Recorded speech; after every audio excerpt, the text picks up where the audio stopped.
Bonjour, voici un nouveau problème. Comment introduire des conditions dans Excel? Alors quel est le problème? C'est nous avons une série de personnes ici qui doivent payer des loyers. Nous devons vérifier que les loyers qu'ils ont payés correspondent bien à ce qu'ils devaient payer. Donc voici ce qu'ils ont payé en mars 2017 et voici ce qu'ils devaient payer. Il est clair que ici, Monsieur X a payé ce qu'il devait. Par contre, Monsieur Y non, Monsieur Z oui, Monsieur XY aussi, Monsieur XR non et Monsieur XT oui. Comme on le voit, j'ai introduit ici les endroits où il y a un problème. Imaginons que j'ai une quantité incroyable de documents, de lignes à vérifier. Je ne vais pas faire à la main, je vais demander à Excel qu'il me le fasse. Et donc je vais indiquer ici s'il y a un problème à travers une formule d'Excel. Cette formule, c'est la formule si qu'on trouve dans formule. Je vais d'abord me mettre dans la case et puis je vais aller dans formule. Et la formule si se trouve dans la formule logique. Mais avant d'introduire la formule, je vais expliquer le raisonnement. Excel fait un test en posant une question et il regarde si la réponse est vraie ou si la réponse est fausse. Donc, la question que je vais poser ici, est-ce que le paiement de mars égale le montant à payer? C'est-à-dire, est-ce que la cellule E2 égale la cellule B2 pour Monsieur X? Pour Monsieur Y, je vérifierai évidemment que c'est E3 qui doit être égal à B3 et ainsi de suite. Bon, revenons à Monsieur X. Est-ce que son paiement égale ce qu'il doit payer? Excel dit d'abord ce qu'il faut faire si la réponse est vraie. Donc si la réponse est vraie, il ne faut rien faire. Par contre, si la réponse est fausse, si le test dit que c'est faux, c'est-à-dire que E2 n'égale pas B2, à ce moment-là, il faut marquer problème. Cette façon de raisonner d'Excel est universelle. Il pose toujours d'abord une question test, il traite toujours ensuite la réponse si c'est vrai et après la réponse si c'est faux. Donc, je me mets dans l'endroit où je veux avoir la réponse qui arrive. Formule logique si. Le tutoriel, pas le tutoriel, mais l'aide s'ouvre. Remarquez que, comme tout calcul, il commence par un égal. On retrouve la formule qui s'inscrit ici, on la retrouve aussi ici. Elle commence toujours par un égal. Ici, on a choisi la formule si, et tout ce qui va se trouver à l'intérieur se trouve dans une parenthèse.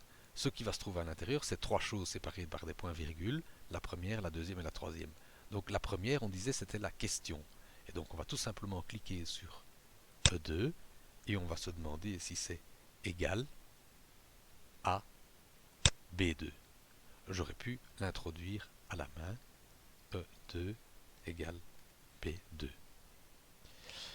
Alors, qu'est-ce qui se passe si c'est vrai? Il ne faut rien faire. Ne rien faire, c'est pas difficile. On met un double guillemet et il ne fera rien du tout. Par contre, si ça avait été faux, qu'est-ce qu'il aurait fallu faire? Guillemets, marqué, problème. Fermez les guillemets. J'ai terminé, je mets OK. On ne voit rien parce qu'il n'y a pas de problème. On lui a dit ne rien faire. Mais là, ce que Excel a fait, c'est ceci. Si E2 égale B2, ne faites rien. Ce qui était le cas ici. S'il y avait eu un problème, on aurait mis problème. Je recommence ici. Fonction logique. Si. Je dois regarder cette fois-ci si E3 égale B3. Si c'est vrai, ne rien faire. Si c'est faux, mettre problème. On voit que ici, il mettra problème. On voit ici ce qu'il mettra, mais peu importe. Je tape sur OK et effectivement, il met problème. Ce que je peux faire, c'est le faire automatiquement en sélectionnant le coin du bord inférieur droit où mon curseur devient qui n'est plus une croix blanche, mais devient une croix noire, et j'étends la sélection. Et je vois que ici, il m'a demandé est-ce que E6 égale B6. La réponse est non, il a mis un problème. Par contre, est-ce que E7 égale B7? La réponse est oui, et il m'a mis rien du tout. Si je veux retrouver l'assistant, voilà, ici, je retrouve l'assistant en cliquant sur la fonction. Voilà, le devoir est terminé. Voici un complément sur la manière de traiter le problème si. Ici, Jean, Pierre, Paul, Jasmine et Omar ont passé un examen et leurs points se trouvent ici. On voit ici les points qu'ils auraient dû avoir pour réussir. Et on se demande est-ce qu'ils ont réussi. Donc on voudrait indiquer ici s'ils ont réussi ou s'ils ont raté. La première façon de faire, c'est d'introduire donc une fonction si et de dire est-ce que, la question c'est est-ce que Jean a plus que 10, est-ce que les points de Jean sont supérieurs ou égaux à les points qu'il fallait atteindre. Si la réponse est oui, il a réussi. Et si la réponse est non, il a raté. Mais ok, effectivement, il a réussi. Je tire la formule et voilà, si Pierre avait eu 3, il aurait raté. Il y a évidemment une autre façon de faire qui est plus simple. Pourquoi avoir introduit les 10 points ici? On sait bien que quand on n'a pas 10, on n'a pas réussi. Donc, je viens ici, j'introduis une fonction logique si. Mon test, c'est que les points de Jean doivent être plus grands ou égal. Et là, je mets directement la cote qui doit être atteinte. Valeur si vrai, il a réussi. Et les valeurs si faux, il a du coup raté. Je mets OK. Je vois que Jean réussit. Bien sûr, les autres résultats apparaissent. Il y a encore une autre manière de faire. Je pourrais dire, mettre ici la cote à atteindre en F1 et de me dire, fonction si, est-ce que les points de Jean sont supérieurs ou égaux à la cote à atteindre ici. Si c'est vrai, il a réussi. Et si c'est faux, il a raté. Ok. L'inconvénient ici, si je descends, c'est que alors que Jasmine a réussi, il est marqué raté. Qu'est-ce qui s'est passé? C'est que en étendant ici, j'ai aussi fait en sorte que la référence descende. Regardons la dernière. Si C7, ça sont bien les points de Omar, sont plus grands ou égaux à F5. Mais F5, c'est le mot raté. Et donc, il ne doit évidemment pas comparer à F5, mais à F1. Donc, je retourne dans cette formule-ci. Et pour que on reste toujours à F1, je vais mettre un dollar devant le 1. Le dollar se trouve en dessous de la petite étoile et à côté de la touche Return.